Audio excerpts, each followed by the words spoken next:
Hello YouTubers, in this video we're going to talk about Star Wars The Last Jedi. Be warned, there are spoilers ahead, so if you haven't seen the movie yet, I recommend that you go watch the movie first and then come back and watch our review. Now, let's begin. Overall, it's a good movie, but since it's a Star Wars movie, there are some problems with it that wouldn't be there if it wasn't Star Wars. First, we'll talk about the characters from the original trilogy. Luke in The Last Jedi is not like the Luke from the original Star Wars trilogy. In The Last Jedi, Luke separates himself from the Force and is waiting on an island to die and basically just gave up on everything. In the original Star Wars trilogy, Luke is a Jedi that's strong in the Force that tries to bring peace back to the galaxy by helping fight the Empire and confronting Darth Vader. In this movie, he's nothing like the older Luke everyone likes, but instead is shown as a quitter, so we don't like Luke's character in The Last Jedi.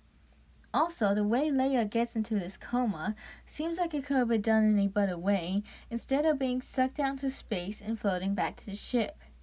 Now, R2-D2 makes the least appearances out of all the original characters in this movie, just only being in and out about the first 30 minutes and is then never seen or mentioned again.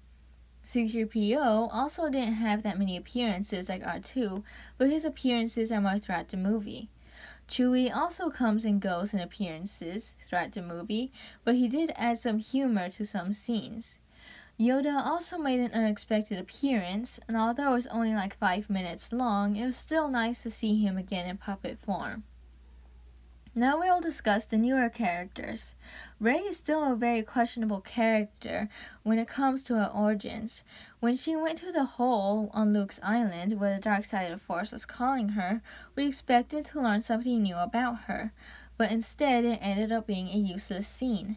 Now we have to wait another 2 years to get more information on who she really is, besides that her parents sold her for drinking money.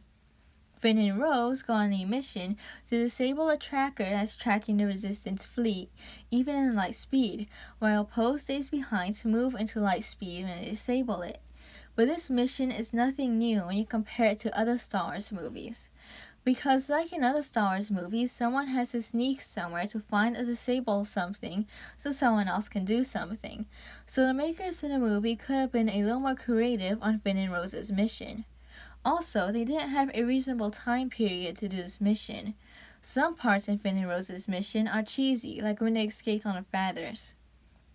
BB-8 also joins Finn and Rose on their mission, and is still the likable droid from The Force Awakens. BB-8 also showed a lot more abilities in this movie, like being able to fight people and control a First Order AT-ST. But the way BB-8 was presented in The Force Awakens didn't make it seem like a round Resistance BB unit would be capable of doing those things.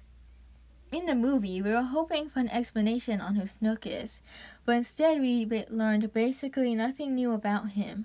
We still don't know how he became the Supreme Leader, nor how he was able to get a hold on Ben Solo and turn him into Kylo Ren if Ben was being trained under Luke.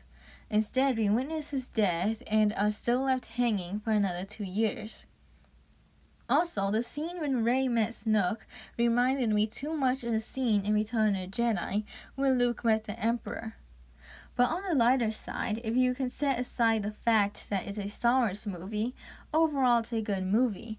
The Last Jedi is funnier than The Force Awakens, with funny scenes throughout the movie, making this movie entertaining to watch. This movie also had good effects and action scenes. In conclusion, if you are a super Star Wars fan, you'll probably have several issues with the direction Disney is going with the story, especially Luke's character. But if you are just a fan of entertaining movies, you will not be disappointed.